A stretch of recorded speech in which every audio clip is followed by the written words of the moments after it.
Hello friends, कैसे हैं आप सब। आशा करती हूँ आप सब अच्छे होंगे। हम काम तो दिन भर करते हैं, लेकिन अगर उसे हम टिप्स के साथ करते हैं, आइडिया के साथ करते हैं, तो हम अपने समय की और पैसे की दोनों की बचत कर सकते हैं। तो चलिए बिना देर के हुए मैं जल्दी से आपको बहुत सारा टिप्स बताऊंगी, जो कि अपने आप काम जो होंगे, आपके काम बहुत ही आसान हो सकेंगे। तो वीडियो को लास्ट तक ज़रूर देखना, और अगर वीडियो मेरी थोड़ी सी भी अच्छी लगती है तो मेरे वीडियो को लाइक और मेरे चैनल को सब्सक्राइब करना ना भूलें। तो चलिए बिना देर के हुए झटपट से बताती हूँ सबसे पहला टिप हमारा क्या है। सबसे पहला टिप हमारा है कि आटा को लेकर हम रोटियां बनाते हैं। रोटी हमारी अच्छी नहीं बनती, सॉफ्ट नहीं बनती। आपको मेरे तरीके से रोटी बनाएंगे बिल्कुल सॉफ्ट मुलायम बनेगी। तो सबसे पहले आप इसमें नमक, घी, कुछ भी घी डालने से रोटी हमारी सॉफ्ट बनती है। आप नमक इच्छा अनुसार डाल सकते हैं, थोड़ा सा नमक घी डाला।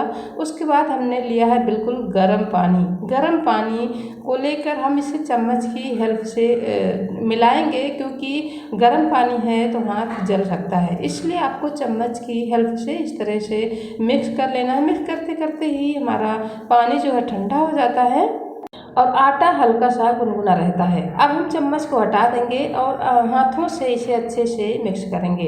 इस तरह से थाली के पूरे आटे को हमें छुड़ा लेना है, क्योंकि ये बहुत ही गंदा लगता है। आप जब भी आटा गूँथें हाथ से इस तरह से आप आटे को ज़रूर छुड़ा लें, ताकि थाली साफ सुथरा लगे।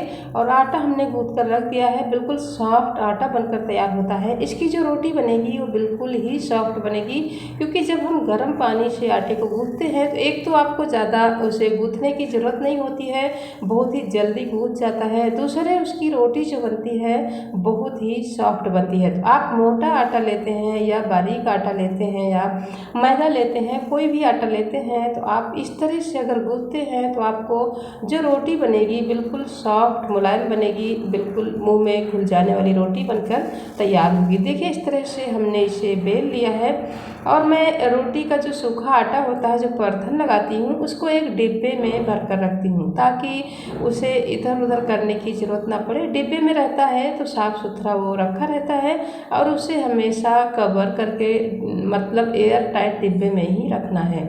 रोटियां इस तरह से सेकने से बिल्कुल सॉफ्ट मुलायम बनती हैं, देखिए किस तरह से, और बहुत ही अच्छे से इसे फूलती भी हैं बिल्कुल डिब्बा की तरह।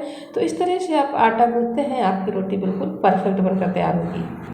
अब हम सेकेंड टिप की बात करते हैं, जो बेलन होता है। जब हम बेलन से रोटी बेलते हैं तो ये चिपकने लगती है, तो इसे एक तो आप सेक लीजिए, इस तरह से गर्म कर लीजिए। तो जो आपका बेलन होगा, इसका जो सर्दी होगा, पानी होगा, अच्छे से सोख कर लेगा, तो ये आपकी रोटियां जो होंगी बेलने में बिल्कुल भी चिपकेंगी नहीं।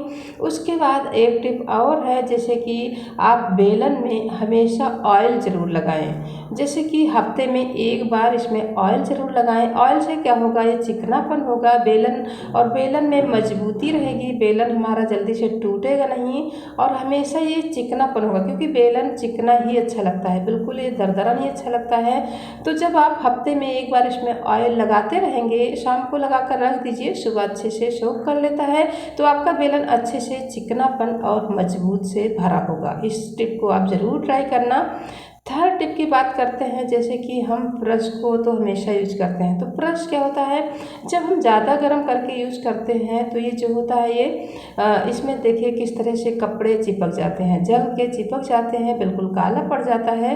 तो इस तरह से देखिए हमने थोड़ा सा पेंट लगाकर इसमें देखा कि ये, तो हमने टैबलेट ली है, एक्सपायर टैबलेट हो या अच्छी टैबलेट हो, कोई भी टैबलेट लीजिए आप।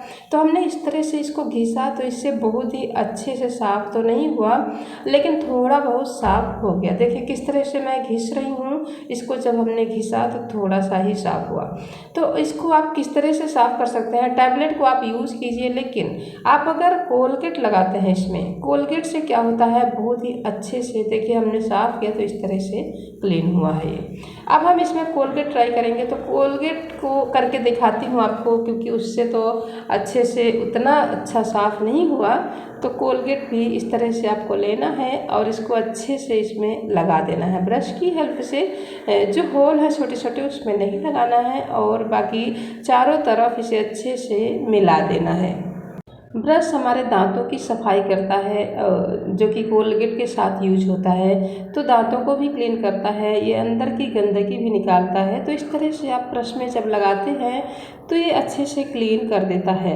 क्योंकि देखिए इस तरह से जब आप फैलाएंगे और इसे 2 मिनट के लिए छोड़ दीजिए, उसके बाद आप इसे कपड़े से अच्छे से छुड़ा लीजिए। थोड़ा सा इस तरह से आपको ब्रश मारना है थोड़ी देर, और फिर ये बहुत ही अच्छे से क्लीन हो जाता है। एक बार आपका ब्रश साफ ना हो तो दोबारा भी आप इसमें कोलगेट को लगाकर फिर से अप्लाई करके अच्छे से इसे घिस दीजिए। तो इस तरह से घिसने से क्या होता है, जो भी दाग धब्बे इसमें लगे होते हैं सारे बहुत ही अच्छे से क्लीन हो जाते हैं। तो कोलगेट क्लीनिंग का काम बहुत ही अच्छे से करता है।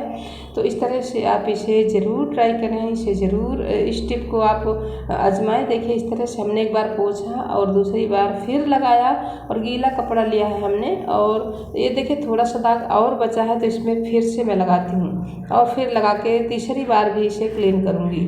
तो देखिए कोलगेट को हमने 3 बार अप्लाई किया है और लास्ट में ये अच्छे से साफ़ हो गया है। देखिए ये थोड़ा सा कालापन रह गया है, तो इसे भी तीसरी बार, जैसे कि मैंने बताया इस तरह से, ये देखिए तीसरी बार लगाने के बाद अच्छे से इसे हमने साफ़ कर दिया है। इस टिप को आप ज़रूर ट्राई करें, भयंकर से भयंकर दाग छूट जाएगा। अब हम रोटी की बात करते हैं। जैसे कि आपके पास तवा नहीं है तो आप रोटियां बनाने में दिक्कत होती है, तो आप इस तरह से कुकर में देखिए हमने डाला और इस तरह से बनाया तो रोटी अच्छी बनी, सॉफ्ट बनी, मुलायम बनी, और उसके बाद बन भी जाती है बहुत आराम से। लेकिन जो नए लोग होते हैं उनको इसमें हाथ जलने का प्रॉब्लम होता है, क्योंकि इसमें डालेंगे तो हाथ बार बार चिमटा, हम इसमें चिमटे से पलट भी नहीं सकते हैं। कपड़े की हेल्प से हमने इसे पलटा और इसे सेका तो बहुत ही बढ़िया से रोटी बनकर तैयार हो गई। आप इसमें भी पलट सकते हैं और इसको निकाल कर चूल्हे पर भी इसे सेक सकते हैं। तो इस तरह से हमने सेका। फिर हमने सोचा दूसरी टिप हम ट्राई करते हैं, दूसरा आइडिया भी ट्राई करते हैं। तो दूसरा आइडिया भी बहुत अच्छा है, जो कि आप कुकर इस तरह से सीधा करके रखेंगे तब भी रोटियां बनेंगी। लेकिन अगर आप आरामदायक बनाना चाहते हैं, जैसे कि आपको आराम भी हो, आपका हाथ भी न जले बार बार, तो आपको क्या करना चाहिए।